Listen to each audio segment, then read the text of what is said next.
Loading my groceries from the car into my wheelbarrow, I let out a deep sigh. My house was on a large block, and since breaking my wrist 2 years earlier, I could unlock the heavy bags up my front stairs. I really need to sell up and move somewhere smaller, I thought, looking at my large 3-bedroom home in Dargaville. Hi, my name is Val, and I spent most of my life in Waiuku, 4 hours away. But when my husband David was diagnosed with pancreatic cancer, we moved to be closer to where he was having treatment. I was devastated when he passed away just a year later. 5 years on, I was still rolling around this big empty house, all by myself. Lonely, I looked up the Waiuku Grapevine Facebook page and posted that I was after a cottage to rent and share with my dog, Panda. Then, I noticed a post already on the page. Any lady, I have a spare room. I am 75. Just share expenses, live alone. My wife passed away 2 years ago. Just someone to talk to. It gets so lonely by myself. Not a very good cook. So maybe it might suit you. Live in the Waiuku center of town, close to shops, a man named Gerald had written. His profile picture was of a car, so I couldn't see what he looked like. It wasn't exactly what I had in mind, but then what did I have to lose? It would at least be some company. I sent Gerald a message, and he wrote back and forth about our situations and what we were both looking for. One day, I was shocked to open a message from him saying he'd look at my photos and thought I was beautiful. Oh, what a flirt, I thought, blushing. Then he drove down to meet me 2 weeks later, just before Christmas. Greeting him at the door, I couldn't help but notice how handsome he was with his full bushy beard. As soon as he sat on the lounge, Panda jumped straight up on his lap and snuggled into his tummy. I couldn't hardly believe it. She never usually likes men, I said, which only solidified my inkling that Gerald must be a good egg. I asked if he wanted coffee or a tea. Don't I get a kiss after driving all this way? The cheeky bugger replied. Well, alright, I thought, giving him a quick peck on the cheek. Before I knew it, he wrapped his hands in my hair and pulled me in for a long, deep kiss. It'd been so long, I'd forgotten how blissful it felt to be so passionate. We must have sat there smooching like teenagers for a good 20 minutes. When we finally parted, Gerald looked deep into my eyes. Well, it's official. I like you and I'm not living without you, he grinned. I feel like I'm 17 again, I giggled, still rosy-cheeked. We had so much in common. We ended up staying up all night talking. I found out Gerald had been married to a lovely woman named Barbara for 55 years, but she'd sadly died of cancer 3 years earlier. We both had kids, but they'd all grown up and moved on. I invited him to stay another night, and it was a relief. Otherwise, he'd have spent Christmas Day by himself. I made a roast pork with all the trimmings, and we finished it off with a big bowl of plum pudding. That was delicious. I've only had frozen meals since Barbara passed, he told me. The next day, Gerald drove me to his house, and by then I was already in love with him. It hit me like a lightning bolt out of nowhere. I've never felt like this before, I realized, hardly believing how lucky I was. At 73, I never thought I'd meet the love of my life. Pulling into the driveway, I felt instantly at home. His garden was full of gnomes, just like mine was. I'm going to be very happy here, Gerald, I told him, sealing the deal with a kiss. It wasn't long before I put my house on the market. Gerald helped me unpack my boxes at this place, and he came across one with my vintage doll collection in it. I showed him the first doll I'd started with, and he held it in his hands. It had belonged to my mother Edith, and she'd given it to me on her deathbed to remember her by. After telling me she'd come back to visit me as a butterfly. "Your stuff looks like it belongs here, Val," he said softly, placing it on a shelf. Just then, a beautiful blue butterfly floated past me in the lounge room. My eyes welled with tears. I knew Mom was giving me her approval. Gerald and I were meant to be. After moving back to Waiuku, life became wonderful. Not only had I found love with a wonderful man, but I reconnected with old friends I'd missed so dearly. After a couple of months, Gerald presented me with a diamond ring in the shape of a flower. The first time I looked into your eyes, I knew it was love at first sight. "Will you do me the honor of becoming my wife?" he asked. "Yes," I shouted, planting a kiss on him. "We're planning to get married in December, just before our 1-year anniversary. Who would have thought I'd get engaged again in my 70s? Before I met Gerald, I didn't have much to look forward to. I thought the best years of my life were behind me. But I'm proof that you don't have to be lonely. All you have to do is put up a post on Facebook and you might just end up meeting a friend or even your soulmate." What's your story? True Tales wants to hear it. If you also have any such moments, you can share it in the comment section below. Hit the like button if you liked my story. Subscribe to this channel to watch more such videos and press the bell icon for more updates.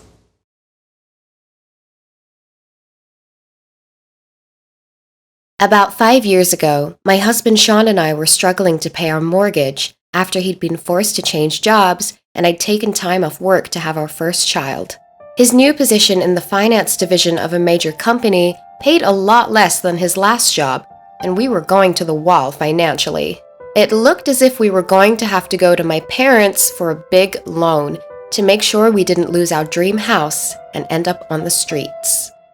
Eventually, after 6 months of working himself nearly to death, a much better job came up in Sean's division. The salary and bonuses he would earn from the promotion would set us up for years and not only pay for the house, but allow us a holiday and a few luxuries as well. I can't underestimate how much we needed Sean to get that job. He was good enough and worked hard enough, but the fact that he wasn't senior in the company might count against him. A couple of weeks after the position was advertised and after Sean had written an excellent application that he had submitted to his boss, I found myself dragged along to a night out with the families of his co-workers. As the boys from the office let their hair down to celebrate the end of the financial year, we girls joined in as well. I hadn't had a night out since my child was born, and I guess I went a little over the top with my drinking. As the night wore on, and my husband, a little worse for wear, retreated to a couch with a few of his mates to keep on drinking, I felt a hand across my back and looked up to see the head of Sean's division standing behind me. He leant down and whispered in my ear. He said, "You're a beautiful woman." I didn't even know what to say. I didn't know if he was serious, so I giggled a little. He leant in again and kept whispering, "Kirsty, I know that you and Sean are having problems. I can help." I asked how, and he said, "They've chosen somebody else for the new position, but I can choose whoever I like, and I can pick him." I stayed silent, waiting to see what deal he would make me. His hand became a little heavier on the small of my back, and he continued, "I've been looking at you all night. I want to make love to you." I turned to tell him where to go, and he interrupted me. "Don't say no yet. Just think about what this job means to Sean. 1 night with me, and you're set. Think about it." And he walked away. I stood for a few seconds trying to gather my thoughts and dissect what had just happened to me. Eventually, I dragged Sean home, but having sobered up upon hearing Tom's proposal, I had a sleepless night lying next to him, wondering if long-term financial security was enough to betray my husband for. Was it even betrayal? It was for him as well. The next few days were spent discussing the state of our mortgage and how we needed him to get the job to save the house. How could I tell him that there was no way he was going to get it unless I gave myself for him? I knew that there was only one thing I could do. One day when Sean had left for work, I went through his address book and found Tom's mobile number. I called him and said that I would give him what he wanted in exchange for Sean's promotion. He called me back a few minutes later and gave me the address of a motel where we would meet. For the next hour, I let this middle-aged man use my body as he liked, on the promise that he would hold up his end of the bargain. We left the motel, and I sat in my car for another hour crying. Had I done the right thing? Would I be double-crossed? A few minutes after I eventually managed to start my car and drive towards home, my phone rang. It was Sean. I couldn't bear to speak to him, so I let it ring out and continued to drive. It rang again and I ignored it again. It was only the third time that it rang when I answered it. He breathlessly told me that he'd been chosen and would start his new job on Monday. We had been saved. I cried again. They were tears of joy, with a lot of bitterness and regret mixed in. We were saved, but at what price? Sean has since proven to be one of the best employees that the company has. He's earned bonuses that he never would have had in his old role and looks set to be promoted again.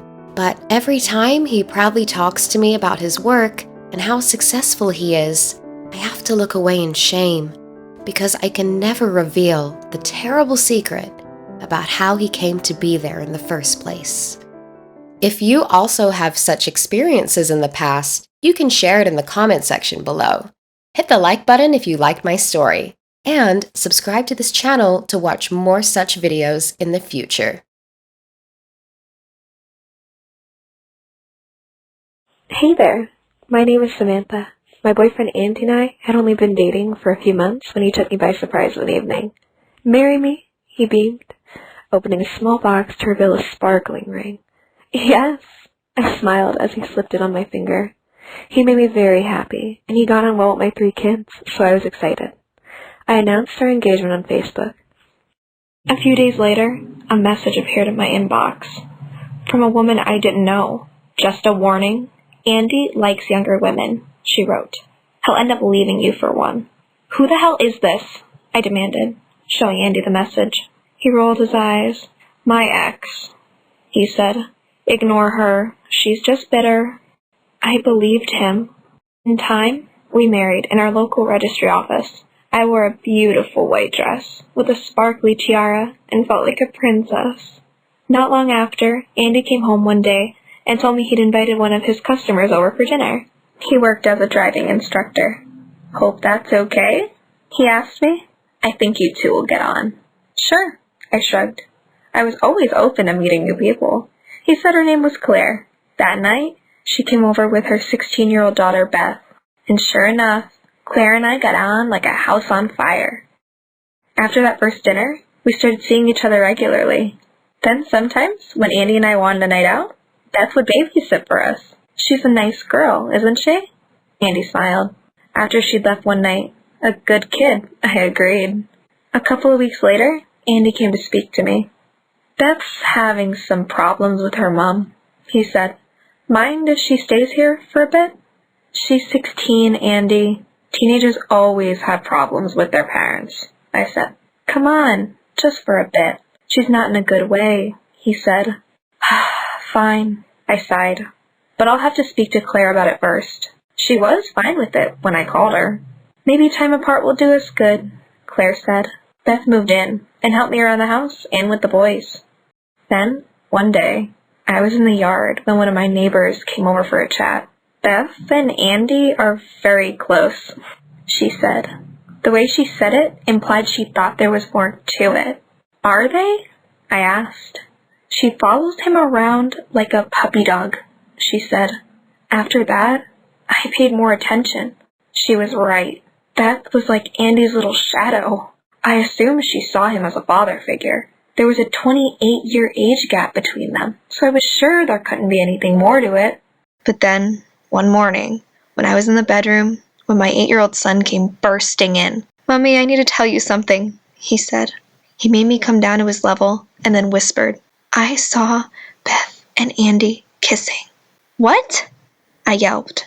"They were kissing behind the lounge room door," he said. He looked worried, and I knew he wasn't lying. Jumping up, I stormed downstairs. "Andy, Beth," I barked. "I need to speak to you both now." They appeared, looking flustered.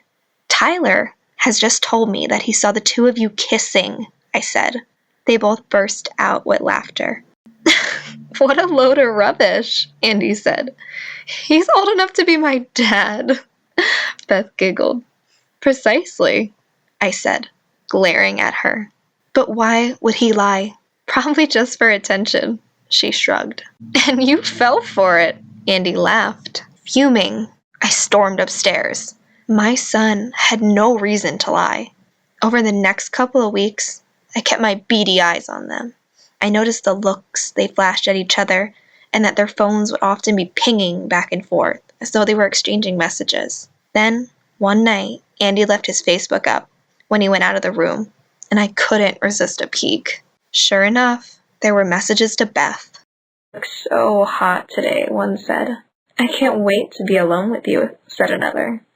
I felt bile rise up in my throat. How could he be doing this with our teenage babysitter?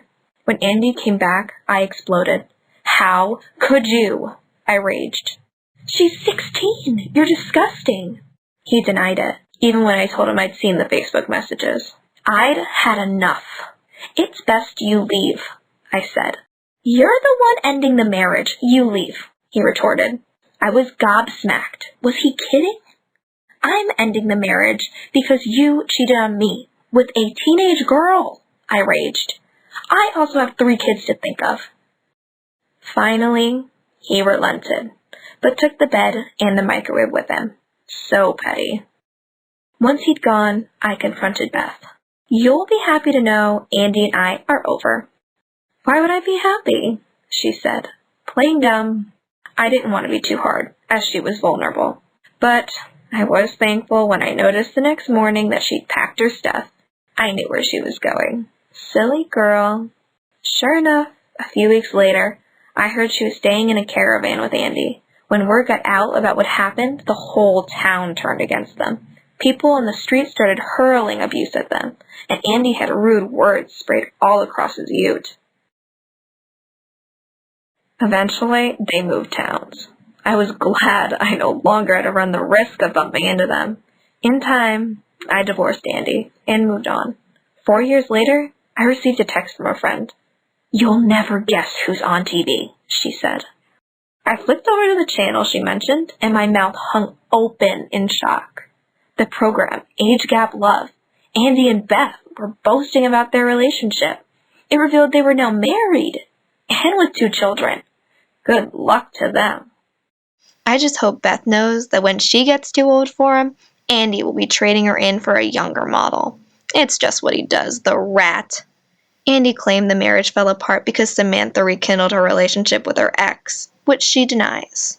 He said, "Samantha reported us to the police, to which no action was taken due to no evidence. This shows I did nothing wrong, and neither did Beth." We married when she was 18. Perfectly legal. What's your story? True Tales wants to hear it. If you also have any such moment, you can share it in the comment section below. Hit the like button if you like my story. Subscribe to this channel to watch more such videos and press the bell icon for more updates.